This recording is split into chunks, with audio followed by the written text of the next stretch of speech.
Ceci est un livre audio autogénéré par Google. Collection Études africaines. Collection Études africaines. Dirigée par Denis Prienne et son équipe. Forte de plus de 1000 titres publiés à ce jour, la collection Études africaines fait peau neuve. Elle présentera toujours les essais généraux qui ont fait son succès, mais se déclinera désormais également par séries thématiques, droit, économie, politique, sociologie, etc. Dernière parution. Vincent Moutedem ADJI, Exploitation pétrolière et mutations spatio-économiques dans le Logone oriental, Tchad, 2017. Martin Fortuné MUKENDJIMBANDAKULU, Introduction à la bioéco-philosophie, de la philosophie brune à la philosophie verte, 2017. Sidi Tounkara, La multifonctionnalité de l'agriculture périurbaine au Sénégal, intégrer les déchets organiques dans le système productif maraîcher, 2017. Guy Noël Kouarata, Manuel de phonologie des langues bantoues du Congo, 2017. Abdourahmane Oumarouli, Parti politique, démocratie et état de droit en Afrique, l'exemple du Niger, 2017. Désiré Bala, Le mariage coutumier chez les Boudous en République démocratique du Congo, 2017.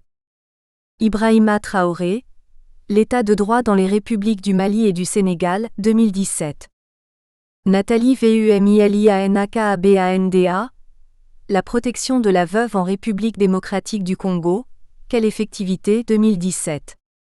Zoumana Diarra, Les mutations de la haute fonction publique au Mali, une contribution à l'étude de la réforme de l'État, 2017.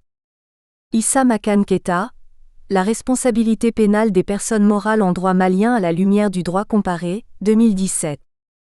Mahamat Nasser Hassan, Dispositions et normes environnementales des lois pétrolières en Afrique centrale. Projet d'exportation du brut tchadien et du pipeline Tchad-Cameroun, 2017. Romaric Franck Quentin de MONGARYAS, L'école secondaire au Gabon, Analyse sociologique des jugements professoraux, 2017. Minette Tomedi et Yango Tabi, Bassin versant du Nkamouri. Prototype de la biodiversité des zones humides du Cameroun, 2017. DEDICACE. Avant tout au professeur Jean Mfoulou, à qui je dois le fondement et l'esprit de cette étude. À Georges Ballandier pour sa contribution objective aux réflexions sur l'Afrique. Remerciements. À mon père BYGEU Eugène et à ma mère BEYINA Justine, qui ne sont plus de ce monde, pour tout ce qu'ils ont fait pour moi. À mon époux et à mes enfants pour leur patience et leurs encouragements. À tous les enseignants du département de sociologie. À Monsieur TCHANGA Roméo pour ses multiples appuis. À tous ceux qui ont facilité la réalisation de cette recherche. Avant-propos. Pour une réhabilitation des processus démocratiques en Afrique, quel rôle pour les penseurs africains? Les sociétés traditionnelles ont souvent été perçues comme des sociétés archaïques, statiques, vouées à la dépendance parce qu'incapables d'innover et de prendre des initiatives tendant à leur promotion. Plusieurs chercheurs et anthropologues ont soutenu cette thèse. Lévi-Strauss, 1962, dans La pensée sauvage, par exemple, faisait la distinction entre société froide et société chaude. Les sociétés froides étant évidemment les peuples primitifs, incapables d'évoluer. Certes aussi, il y a un attrait particulier et la capacité multiforme des promoteurs de la mondialisation à vulgariser le modèle occidental. Il est cependant important de reconnaître que la théorie de la mondialisation ne date pas d'aujourd'hui, et que plusieurs autres initiatives ont eu lieu et d'autres sont en train d'émerger en Asie, en Afrique et ailleurs dans le monde. Nous devons aussi nous rendre compte que les courants de pensée impérialistes connaissent aujourd'hui des limites, et les débats restent ouverts, permettant à l'Afrique d'apporter sa contribution. Pour engager l'Afrique sur cette voie, nous devons évacuer les thèses du statisme et de la dépendance des sociétés africaines que seule la mondialisation, selon ses adeptes, peut moderniser. Géconac, 1993-13. Car cette théorie a pris de l'ampleur au point où la mondialisation est de plus en plus perçue comme une bête féroce vis-à-vis des peuples d'Afrique, considérées comme inorganisées ou comme des sociétés à organisation diffuse, incapables d'action collective. Partant du principe que le modèle de la modernité ne peut être que celui des sociétés européennes et américaines, cette théorie considère que le processus de modernisation doit aboutir à une mondialisation de l'économie et du mode de vie occidental, Eisenstadt, 1970. L'ouvrage célèbre de l'économiste W. Rostow, Les étapes de la croissance économique, 1962, s'inscrit dans cette logique. Les pays sous-développés ne peuvent trouver leur salut qu'en suivant le modèle de développement des économies libérales. Or, cette théorie de la modernisation nie les possibilités que les sociétés africaines ont de se prendre en charge ou de se réapproprier des modèles importés ou bousculés. Car si la modernisation se diffuse, celle-ci n'est pas acceptée intégralement, mais accent aigu interprété, ce qui produit de la diversité et non fatalement la convergence des civilisations. Il est vrai aussi qu'en réaction à cette théorie, il y a eu des théories de la dépendance. Apparues à la fin des années 1960, les théories de la dépendance, inspirées du marxisme, ont à leur tour cherché à analyser les problèmes du sous-développement en condamnant la domination des États du Nord sur ceux du Sud. Des auteurs tels que Samir Amin et autres se sont efforcés de montrer comment la dépendance des sociétés du Sud est le résultat de rapports de force entre nations, rapports qui remontent au siècle de la domination impérialiste et accentués par certains penseurs de lumière, Montesquieu, Voltaire, Emmanuel Kant, Guy de Maupassant et autres qui se sont fondés sur la couleur noire de notre peau, couleur de la pureté du cœur, pour douter de notre capacité à penser, à s'élever, à innover. Mais la question de la négritude doit se placer dans l'action, et pas seulement au niveau des théories. De la même façon, le problème du processus de démocratisation en Afrique doit aller au-delà des débats idéologiques, capitalisme, socialisme, communisme, pour poser le problème de l'apport des sociétés africaines à sa promotion. Certes, ici se pose le problème de la dialectique tradition-modernité dans les processus actuels. Mais disons que c'est par des recherches empiriques que Ballandier et les autres représentants du courant dynamique ont contribué à remettre en cause une vision dualiste tradition-modernité, réductrice de la réalité.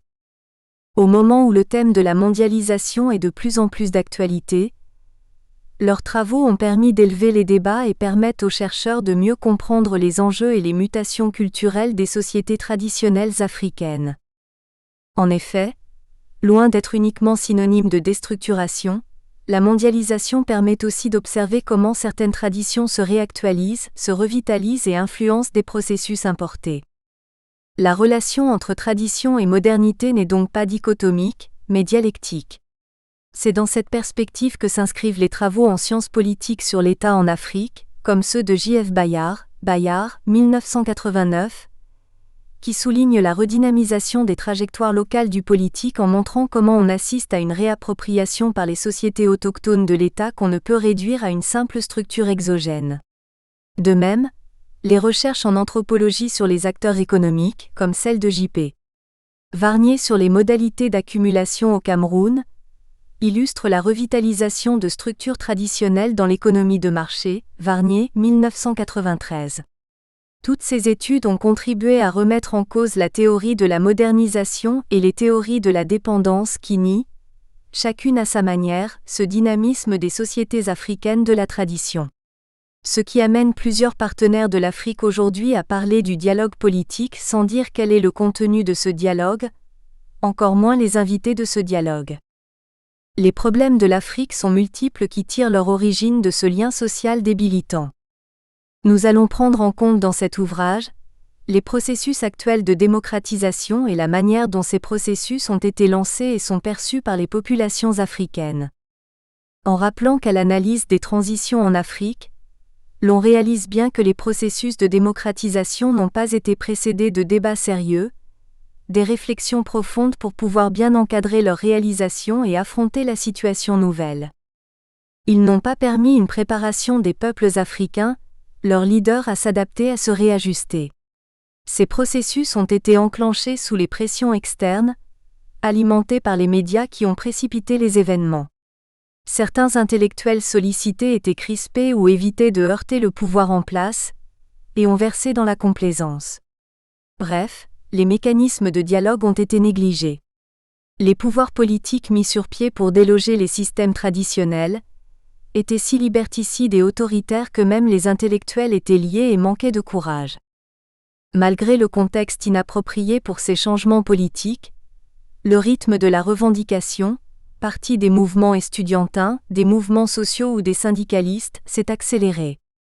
Quant aux intellectuels, si leur contribution a été nuancée, ou mitigée, leur rôle dans le processus de démocratisation mérite d'être analysé dans la mesure où, au lieu d'être des consommateurs d'idées, certains se sont engagés dans les recherches et l'analyse critique pour penser la nouvelle situation, même si d'autres par contre ont fait la promotion de la démocratie tremplin, Sophia Mappa, 1990, ce qui était aussi fonction de leur degré d'implication dans les systèmes en place.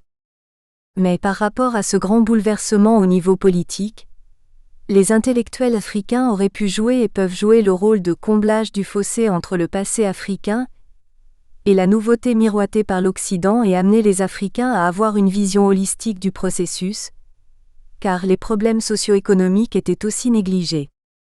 Sophia Mappa précisément, dans l'ouvrage « Développé par la démocratie », a parlé des intellectuels d'appareil d'une part et d'intellectuels critiques d'autre part. Elle va plus loin en les classant soit comme les colombes, pour ceux qui ont salué l'ouverture politique pour user de leur position afin de changer de camp et se positionner. Elle désigne ainsi par faucon par contre ceux qui ne voulaient aucun changement et désiraient se cramponner au pouvoir, l'ouverture étant pour eux une reddition du moins un signe de faiblesse, etc. Quelle que soit la catégorie, l'action des intellectuels africains ici a été tiède, certains les ont qualifiés de nombrilistes et d'opportunistes, de traîtres du peuple ou même des corbeaux, etc. Les intellectuels critiques, quant à eux, se sont présentés comme les interprètes d'expressions populaires et porte-parole du sens démocratique des mouvements sociaux en popularisant seulement les principes occidentaux au détriment des valeurs africaines. Or, ces intellectuels ont la capacité de jouer le rôle d'explorateurs de valeurs africaines.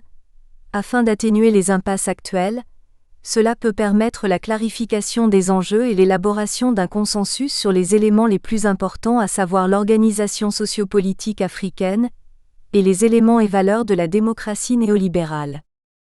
Ils ont également la prégnance de jouer un rôle didactique afin de permettre qu'un changement des hommes s'accompagne du changement des approches, des mécanismes. Ils peuvent aussi empêcher aux masses populaires de verser dans l'indiscipline, des actions vandalistes comme la désobéissance fiscale et les destructions intempestives qui handicapent la plupart des pays africains aujourd'hui. Or, sans ces ressources multiformes, les processus sont en panne. Ces promoteurs ont négligé le rôle du développement économique dans le renforcement des capacités politiques et la clarification des enjeux économiques de la démocratisation. Toutes ces préoccupations auraient pu rendre utiles les conférences nationales et limiter l'initiation des programmes économiques conçus de l'extérieur. En dehors de ces préalables, les processus de démocratisation sont source de plusieurs tensions. Ils ne peuvent générer aujourd'hui que frustration, déception des peuples ou pire, ces processus sont en panne parce qu'il leur a manqué cet éclairage. Prendre en compte ce rapport dialectique, rallier deux ordres, deux visions dans un même processus, c'est le défi qui doit être relevé en Afrique et pour lequel nous tentons de poser les bases. Nous croyons pour ainsi dire au dynamisme de toute société, et il ne nous reste qu'un pas à franchir, celui de montrer que la démocratie ne doit pas être uniquement un produit importé. Le divorce apparent ou forcé entre tradition et modernité a cependant fait naître en Afrique des démocraties de pure forme, des greffes voltigeant au-dessus d'un peuple majoritairement indifférent et incompris parce que ces démocraties ne s'appuient pas sur d'innombrables richesses culturelles et organisationnelles de l'Afrique profonde. Ces bases peuvent servir de fondement à la réhabilitation de ces processus qui tombent dans l'impasse pour la plupart.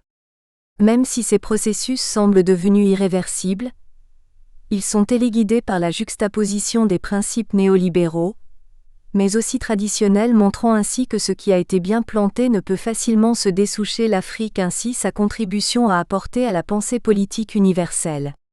C'est cela l'essence de cet ouvrage. Jacqueline Nkoyok. Introduction. Prise entre les taux de son partage en lambeaux, en son absence en 1885, et la chute du mur de Berlin qui pousse à son désintérêt, les pays de l'Europe de l'Est lui ayant ravi la vedette, l'Afrique, sous l'impulsion de la France, du Royaume-Uni, de l'Allemagne, de l'Italie avec l'appui du Portugal, de la Belgique et de l'Espagne, se retrouve déchiquetée, privée de ses grands ensembles et entourée des barrières linguistiques coloniales. L'Afrique s'enfonce ainsi dans une crise profonde qui a des impacts au niveau politique, socio-culturel et économique. Ce constat, nous l'avons fait depuis les recherches dans le cadre de notre mémoire de maîtrise portant sur l'organisation sociopolitique africaine et les processus de démocratisation. Les résultats de nos recherches montraient alors depuis 1998 que la plupart des processus de démocratisation en Afrique étaient dans l'impasse, parce qu'importés sur le continent au moyen des greffes mal ficelées et qui n'avaient pas tenu compte du substrat sociopolitique et culturel de l'Afrique. À la question de savoir ce qui pouvait être fait pour réhabiliter ces processus, nous avons opté pour une réponse qui appelle d'autres recherches. Le présent ouvrage porte sur l'une d'elles, à savoir la nécessité de comprendre les liens sociaux entre l'ordre africain et l'ordre occidental pendant le démarrage de ces transitions politiques en Afrique. Pour ce faire, nous avons choisi comme thème de recherche les processus de démocratisation des années 1990 en Afrique et la sociogenèse des crises et dérives sur le continent noir. Les sociétés traditionnelles ont souvent été perçues comme des sociétés archaïques, statiques, vouées à la dépendance parce qu'incapables d'innover et de prendre des initiatives tendant à leur promotion. Plusieurs chercheurs et anthropologues ont soutenu cette thèse. Lévi-Strauss, 1962, La pensée sauvage, par exemple, faisait la distinction entre sociétés froides et sociétés chaudes. Les sociétés d'Afrique étant certes froides, il y a un attrait particulier et la capacité multiforme des promoteurs de la mondialisation à vulgariser le modèle occidental de gestion de la cité. Il est cependant important de reconnaître que la théorie de la mondialisation ne date pas d'aujourd'hui, et que d'autres initiatives sont en train d'émerger en Asie et ailleurs dans le monde. Cette théorie s'est développée au lendemain de la Seconde Guerre mondiale et a été décrite et défendue notamment par l'Américain S. Eisenstadt. Elle postule, selon un schéma néo-évolutionniste et diffusionniste, que la modernisation dans la vision occidentale est un processus qui doit se répandre sur l'ensemble de la planète. Or, pour le courant néolibéral, la modernisation passe par la culture occidentale et son modèle de développement. Ce courant de pensée connaît aujourd'hui des limites et les débats restent ouverts, permettant à l'Afrique d'apporter sa vision, sa contribution pour la civilisation universelle. Pour engager l'Afrique sur cette voie, nous devons d'abord évacuer les thèses du statisme et de la dépendance des sociétés africaines que seule la mondialisation, selon ses adeptes, pourrait moderniser. G. Konak, 1993-13. Car cette théorie prend actuellement de l'ampleur au point où la mondialisation est de plus en plus perçue comme une bête féroce vis-à-vis des peuples d'Afrique, considérés comme inorganisés, ou comme des sociétés à organisation diffuse, incapables d'action collective. Partant du principe que le modèle de la modernité ne peut être que celui des sociétés européennes et américaines, cette théorie considère que le processus de modernisation doit aboutir à une mondialisation de l'économie et du mode de vie occidental. Eisenstadt, 1970. L'ouvrage célèbre de l'économiste W. Rostow, Les étapes de la croissance économique, 1962, s'inscrit dans cette logique. Les pays sous-développés ne peuvent trouver leur salut qu'en suivant le modèle de développement des économies libérales. Or, cette théorie de la modernisation nie les possibilités que les sociétés en voie de développement ont de se prendre en charge et ou de se réapproprier des modèles importés. Or, même si la modernisation se diffuse, celle-ci n'est pas acceptée intégralement, mais accent aigu interprété, ce qui produit de la diversité et non fatalement la convergence des civilisations. Il est vrai qu'en réaction à cette théorie, il y a eu des théories de la dépendance. Apparues à la fin des années 1960, les théories de la dépendance, inspirées du marxisme, ont à leur tour cherché à analyser les problèmes du sous-développement en condamnant la domination des États du Nord sur ceux du Sud. Des auteurs tels que Samir Amin et autres se sont efforcés de montrer comment la dépendance des sociétés du Sud est le résultat de rapports de force entre nations, rapports qui remontent au siècle de la domination impérialiste et qui se poursuivent aujourd'hui avec la mondialisation de l'économie libérale, Franck, 1970, Amin, 1970. Dans ces conditions, le développement des uns repose sur le sous-développement des autres. Si ces théories de la dépendance ont eu le mérite d'attirer l'attention sur des rapports de domination réels, elles ont néanmoins l'inconvénient de se cantonner à une conception manichéenne, nord contre sud, du développement et de justifier la passivité avec laquelle les sociétés dites sous-développées acceptent cette domination, Guichawa et Gousso, 1993. En ce sens, ces théories, à l'instar de la théorie de la modernisation, nient la perspicacité, les initiatives locales et les stratégies de résistance des acteurs de ces sociétés, à l'image notamment de ceux qui tirent profit de ces échanges internationaux pour se constituer en bourgeoisie locale. De la même façon, le problème du processus de démocratisation en Afrique doit aller au-delà des débats idéologiques, capitalisme, socialisme, communisme, pour poser le problème de l'apport des sociétés africaines à la promotion de la démocratie. Certes, ici se pose le problème de la dialectique tradition-modernité dans les processus actuels. Mais disons que c'est par des recherches empiriques que Ballandier et les autres représentants du courant dynamique ont contribué à remettre en cause une vision dualiste tradition-modernité, réductrice de la réalité. Au moment où le thème de la mondialisation est de plus en plus d'actualité, leurs travaux ont permis d'élever les débats et permettent aux chercheurs de mieux comprendre les enjeux et les mutations culturelles des sociétés traditionnelles. En effet, loin d'être uniquement synonyme de déstructuration, la mondialisation permet aussi d'observer comment certaines traditions se réactualisent, se revitalisent et influencent des processus importés. C'est ce qui faisait dire à Ballandier que l'étude des processus de modernisation opérant en Afrique depuis la décolonisation révèle, après une courte période d'importation des modèles d'organisation, une reprise d'initiative et le recours à des modèles autochtones. La tradition intervient dans le façonnage du présent, elle contribue à la réalisation des nouvelles combinatoires sociales et culturelles. Ballandier, 1985 sur 243. La relation entre tradition et modernité n'est donc pas dichotomique, mais dialectique. C'est dans cette perspective que s'inscrivent les travaux récents en sciences politiques sur l'État en Afrique, comme ceux de J.F. Bayard, 1989. Ils soulignent la redynamisation des trajectoires locales du politique en montrant comment on assiste à une réappropriation par les sociétés autochtones de l'État, qu'on ne peut réduire à une simple structure exogène.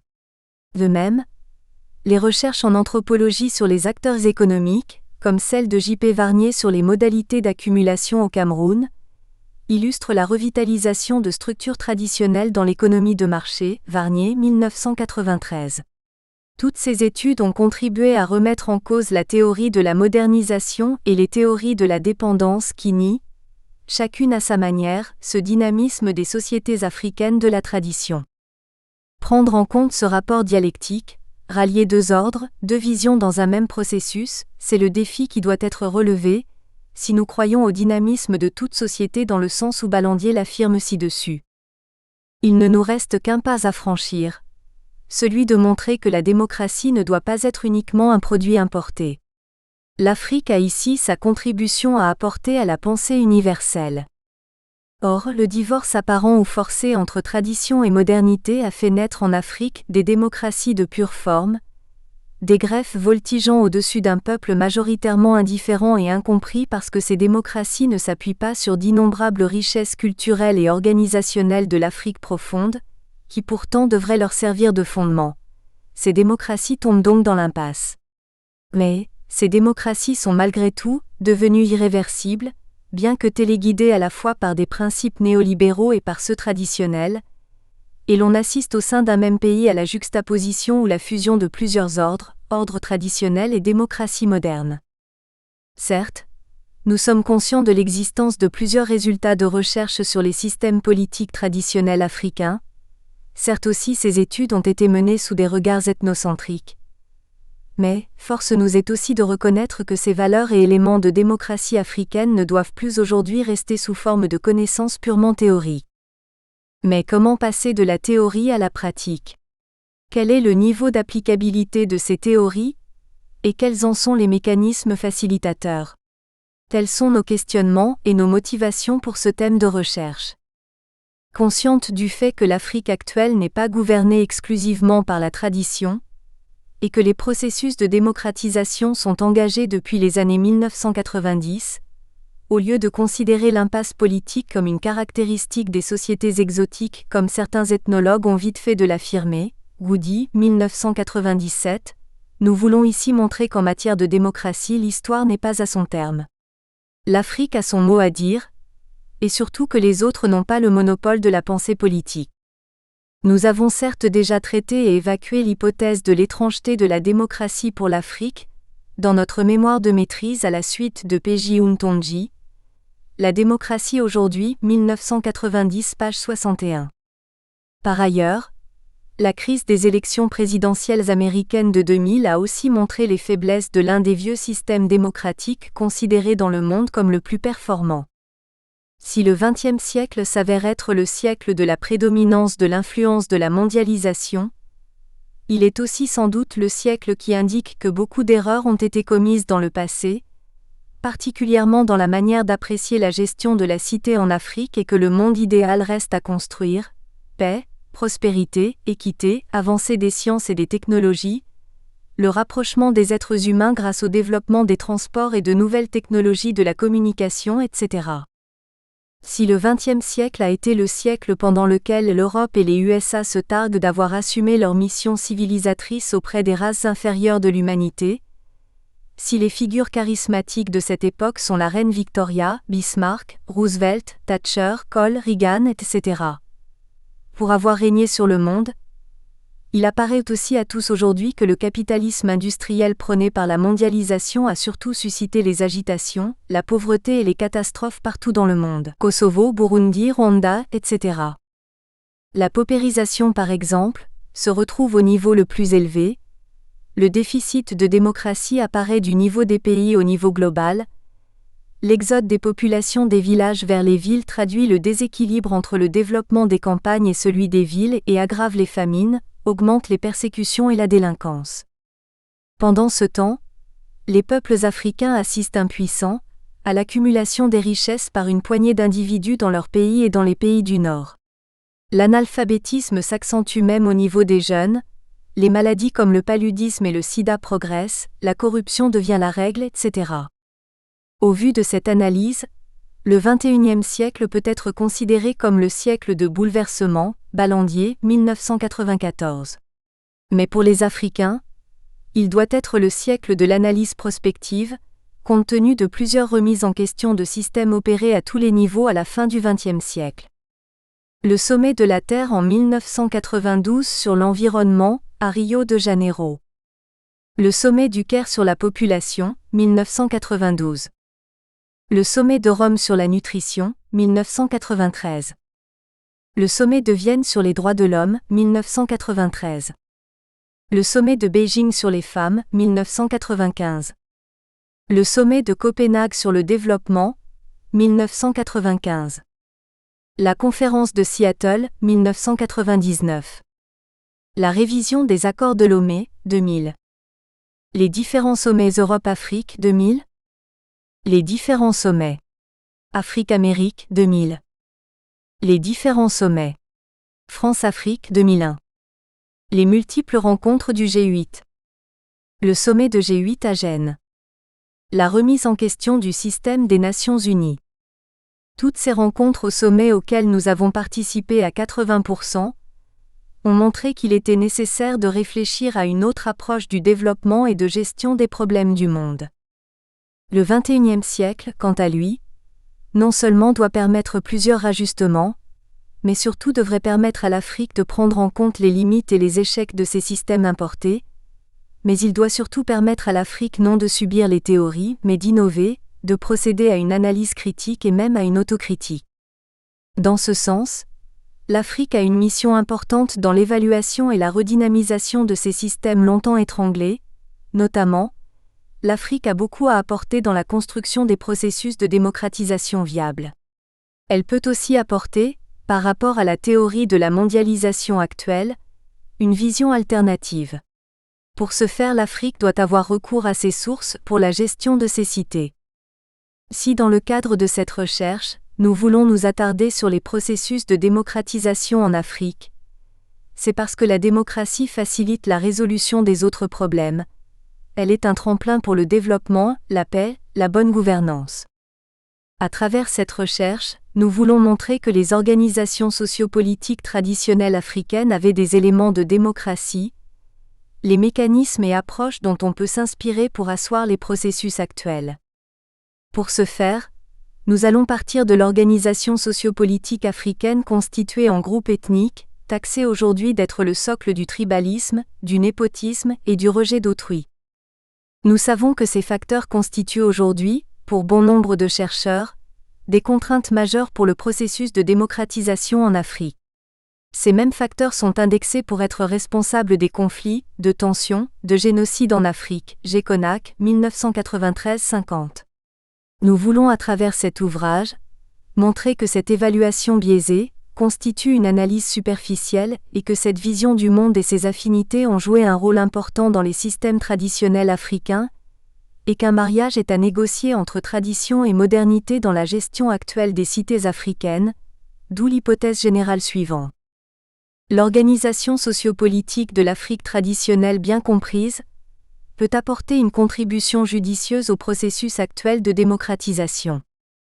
Au niveau spécifique, il apparaît que les valeurs africaines ont permis la gestion efficiente des sociétés avant la colonisation, et que les processus de démocratisation actuels en Afrique ne se sont pas inspirés des systèmes politiques de base. Ainsi, les mécanismes d'ancrage de la vie communautaire dans les sociétés traditionnelles africaines peuvent à ce niveau constituer le tremplin pour la construction de la conscience nationale et la renaissance véritable des peuples en Afrique. Plusieurs exemples montrent que là où les dynamiques endogènes de base sont sollicitées en Afrique, les résultats au niveau de la gestion des hommes sont encourageants. Pour réaliser cette étude, nous ne percevons pas la relation entre tradition et modernité en termes dichotomiques. Nous voyons plutôt des rapports dialectiques, des liens de complémentarité. Dans cette optique, et compte tenu de cette complémentarité entre tradition et modernité, il nous apparaît important de prendre en compte les facteurs supposés contraignants, non comme un handicap pour les processus de démocratisation actuels, mais plutôt comme des stratégies à mettre au service des processus actuels, car comme le disait déjà Ballandier, 1980, page 16. L'ordre des sociétés différencie, classe, hiérarchise, trace des limites défendues par des interdits. Il enferme certes dans les conditions, les rôles et les modèles de conduite, mais il peut aussi être brouillé, moqué, symboliquement inversé ou détruit. Mais la ruse suprême est de convertir ces menaces en avantages, en moyens de valorisation, de crédibilisation en reconnaissant la thermodynamisation sociale. Cela constitue un facteur important d'évolution et de transformation de la société. L'organisation politique traditionnelle, perçue généralement comme facteur limitant des processus de démocratisation actuels, peut être pris plutôt comme tremplin, être valorisée et mise au service des processus actuels. Pour atteindre les objectifs de cette étude, nous avons collecté les données afin de pouvoir vérifier les hypothèses annoncées plus haut à travers la recherche documentaire, les enquêtes et l'observation. Au niveau de l'approche théorique, nous laisserons de côté les théories de Lévi-Bruhl qui parlaient de mentalité logique par rapport à la mentalité prélogique de l'homme primitif. La plupart des anthropologues avant 1580 ont fondé leurs recherches sur des données subjectives, c'est-à-dire qui avaient des réflexes ethnocentristes. C'est dans ce contexte que certains comme Montaigne dans Les Cannibales ont commencé à mettre en cause les résultats de ces recherches. À ces propos, Montaigne dit : je trouve qu'il n'y a rien de barbare et de sauvage en cette nation, amérindien, à ce qu'on m'en a rapporté sinon que chacun appelle barbarie ce qui n'est pas de son usage, comme de vrai. Il semble que nous n'avons autre vue de la vérité et de la raison que l'exemple et idée des opinions et usages du pays où nous sommes. Montaigne, Les Cannibales. Par ailleurs, les théories de modernisation et de dépendance se sont développées au lendemain de la Deuxième Guerre mondiale, partant du principe selon lequel l'Occident avait une mission civilisatrice. Les thèses coloniales et les recherches ethnocentriques réalisées pendant cette période peuvent être considérées comme le fruit de la corruption de la nature pour parler comme Ballandier. Parlant de démocratie, d'État, de tradition et de société, L'ethnologie est sollicitée à plus d'un titre pour expliquer les controverses de l'heure. Comme le dit la Burte Tolra. L'objectivité en l'occurrence ne consiste pas à chercher à se mettre hors société puisque tout observateur est défini par une appartenance sociale, le plus important étant de jouer le jeu d'une autre insertion sociale qui fasse apparaître comme un bain révélateur la nature de sa socialité propre et les distorsions dues aux effets de situation.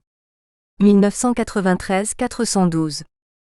Nous allons nous fonder plutôt tout au long de nos travaux sur la sociologie dynamiste, la sociologie des processus et des changements de Georges Ballandier, 1981. Car c'est elle justement qui nous permet de mieux appréhender la société traditionnelle en évolution.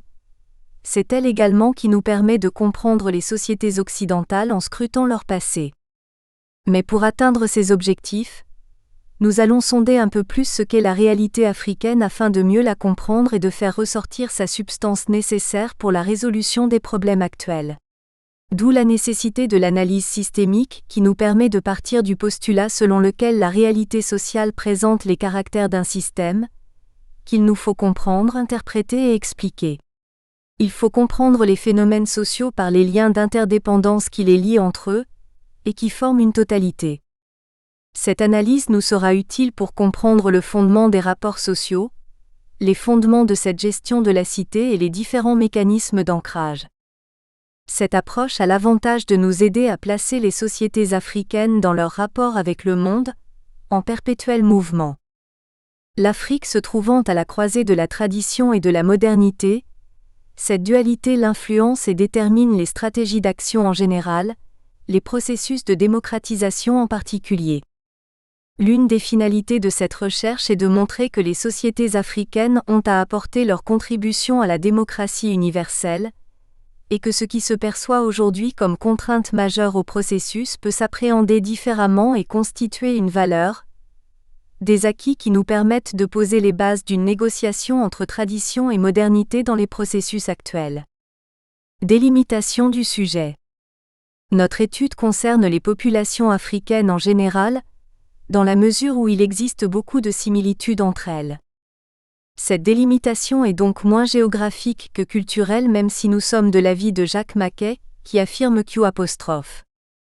Il y a entre les différentes contrées de l'Afrique noire des similarités culturelles plus nombreuses, plus profondes, plus significatives qu'entre celles-ci et les régions méditerranéennes, 1977-10. Julius Nyerere également dans son ouvrage portant sur socialisme, démocratie et unité africaine, voyait une grande famille africaine parmi les peuples d'Afrique. Pendant que l'auteur de la pensée politique d'Amadou Ahidjo, édité en 1968, insistait déjà sur le fait Q'. En réalité, les sociétés traditionnelles, malgré leurs apparentes diversités, présentent au fond les grandes similitudes dans leur structure politique, leurs traditions et coutumes, leurs conceptions cosmogoniques, leurs arts, voire leurs dialectes. Pour appuyer cette recherche d'exemples concrets, nous prendrons le cas du Cameroun plus proche de nous. Par ce moyen, nous ne prétendons pas réduire toutes les populations africaines à la contextualité camerounaise. Nous espérons simplement que les canevas tracés dans le cadre de cette recherche permettront à chaque entité culturelle africaine de se reconnaître dans les grandes lignes. Quelles difficultés pour cette entreprise ? Les difficultés pour nous dans le cadre de cette recherche se situent d'abord sur le fait que plusieurs chercheurs Ballandier, Taylor, Bourdieu, Konak, Laburte, Mfulu Jean, Jomo Kenyatta, Simon Ottenberg, Melville Herskovits, John Beatty, Evans Pritchard, Maurice Berthaud, Chinua Achebe, etc. ont écrit soit pour montrer la parfaite organisation politique des sociétés traditionnelles africaines avant la colonisation, soit pour mettre en exergue l'esprit des intégration, de cohésion et de recherche de paix dans ces sociétés, soit alors pour leur redonner la place en tant que société en évolution en s'érigeant contre des théories qui taxaient de statique l'organisation sociale du peuple africain. Ainsi, le risque est grand de pouvoir dire ce que d'autres ont déjà très bien exprimé. Et surtout, l'autre écueil reste que la plupart des résultats de recherche que nous exploitons ont été menés depuis plusieurs années. Ce recul devait nous permettre d'analyser l'impact escompté, mais aussi l'impact obtenu. Ces résultats peuvent aussi être influencés ou être le produit d'un processus de reconstruction à travers nos investigations, interviews, enquêtes, témoignages.